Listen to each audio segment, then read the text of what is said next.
मोदी ने जैसे स्टेज पर रखा कदम, ओमान में खड़े हो गए इतने लोग, देखकर दंग रह गई दुनिया। मुस्लिम देश में मोदी ने किया ऐसा खुलासा, सामने हिजाब में बैठी मुस्लिम महिला भी झन्नाटे में आ गई।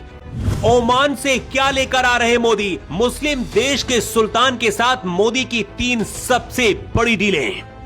उधर जर्मनी में जब राहुल गांधी चला रहे थे BMW की कार, इधर ओमान से पीएम मोदी ने कर दिया ऐसा ऐलान, सुनकर कई देशों में पसर गया सन्नाटा। ओमान के स्टेडियम में जैसे भाषण देने के लिए मोदी पहुंचे, सामने खड़े हो गए इतने ज्यादा लोग, मोदी भी हैरान रह गए। भारत के अंदर जो लोग पूछ रहे हैं कि मोदी मुस्लिम देश ओमान क्या करने गए हैं और यहां से भारत क्या लेकर आ रहे हैं, जानेंगे तो हैरान रह जाएंगे। ओमान में मोदी ने मंच पर खड़े होकर जब कहा कि मैं यहां पर मिनी इंडिया देखता हूं, उसके बाद का नजारा देखने लायक था। मोदी हमेशा 10 साल आगे का सोच कर चलते हैं। ओमान ऐसा मुस्लिम देश है जिस पर भारत भरोसा कर सकता है। ओमान के सुल्तान हैथम गल्फ में सबसे अमीर सुल्तानों में एक है, जिनके पास सोने की दीवारों वाला महल भी है। ओमान के साथ मोदी ने 3 बड़ी डीलें कौन सी की हैं और यहां से भारत क्या लेकर आ रहे हैं, उससे पहले वो नजारा आपको दिखाते हैं जब ओमान में मोदी के भाषण के दौरान कुछ ऐसा हुआ जिसकी चर्चा पूरी दुनिया में हो रही है। और ये तस्वीर देखकर ओमान के सुल्तान हैथम भी हैरान है कि आखिर मोदी ने कैसे कर लिया। आपको बता दें कि 2020 से अब तक ओमान में भारतीय निवेश 3 गुना बढ़कर $5 अरब तक पहुंच चुका है। लेकिन ये तो सिर्फ शुरुआत है। FTA के बाद इन क्षेत्रों में इन्वेस्टमेंट ब्लास्ट होने वाला है।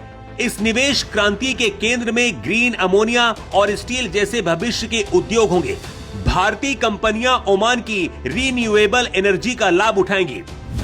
ओमान में मंच से बोलने के लिए जब मोदी पहुंचे तो मोदी के लिए हजारों लोग वहां पर खड़े हो गए। और इसके बाद मोदी ने जब ओमान को नंबर 1 पर लाने की बात कही तो सामने हिजाब में बैठी महिलाएं भी खुद को नहीं रोक पाई और मोदी के लिए तालियां बजाने लगी।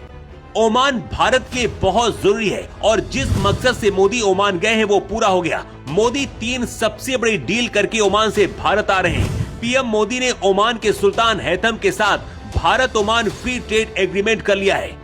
फ्री ट्रेड एग्रीमेंट होने की वजह से बिना टैक्स के दोनों देशों के बीच व्यापार होगा या फिर टैक्स बहुत ज्यादा कम हो जाएगा, जिसकी वजह से दोनों देश एक दूसरे का फायदा उठा पाएंगे। फ्री ट्रेड एग्रीमेंट होना दुनिया के बाकी मुस्लिम देशों के लिए बहुत बड़ा झटका है और भारत और मोदी की सबसे बड़ी जीत है। ओमान में मोदी ने कहा है कि हम एक ऐसा ऐतिहासिक निर्णय लेने जा रहे हैं जिसकी गूंज आने वाले कई दशकों तक सुनाई देगी। व्यापक आर्थिक साझेदारी समझौता यानी कि कम्प्रिहेंसिव इकोनॉमिक पार्टनरशिप एग्रीमेंट हमारी पार्टनरशिप को 21वीं सदी में नया आयाम देगी। ये हमारी ट्रेड को नई गति देगा, इन्वेस्टमेंट को नया भरोसा देगा और हर सेक्टर के द्वार भी खोलेगा। ओमान के साथ हुई इस डील से भारत को और क्या फायदा होगा, उसे भी समझिए। खाड़ी सहयोग परिषद के सऊदी अरब और कतर जैसे अमीर देशों तक सीधी पहुंच होगी। ओमान के आधुनिक पोर्ट्स का उपयोग करके भारत पूर्वी यूरोप तक माल पहुंचाने के समय और खर्च में भारी कमी लाएगा। ये समझौता कजाकिस्तान, उज्बेकिस्तान जैसे मध्य एशिया के लैंड लॉक्ड देशों के लिए भी एक नया और सुरक्षित ट्रेड रूट होगा।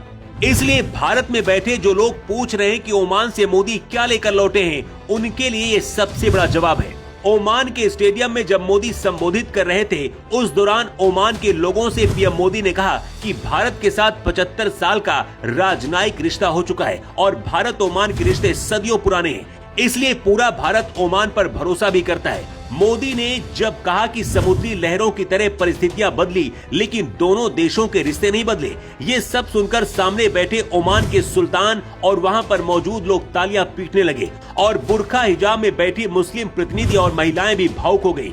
भारत में संसद सत्र चल रहा है लेकिन नेता प्रतिपक्ष राहुल गांधी जर्मनी में कार और बाइक की सवारी करके मौज काट रहे हैं। इसी बीच मोदी ने ओमान के साथ इतना बड़ा समझौता किया है और फ्री ट्रेड एग्रीमेंट पर साइन हुआ है, लेकिन भारत में बैठे कुछ लोग अभी भी पूछेंगे कि मोदी ओमान से क्या लेकर आए, सिर्फ पैसा बर्बाद कर रहे हैं। लेकिन राहुल गांधी से क्या कोई पूछेगा कि आखिर संसद सत्र को छोड़कर जर्मनी क्यों गए हैं? भारत ओमान की फ्री ट्रेड एग्रीमेंट की चर्चा पूरी दुनिया में हो रही है, लेकिन इस डील पर आपकी राय क्या है? कमेंट करके आप जरूर बताएं। रिपोर्ट।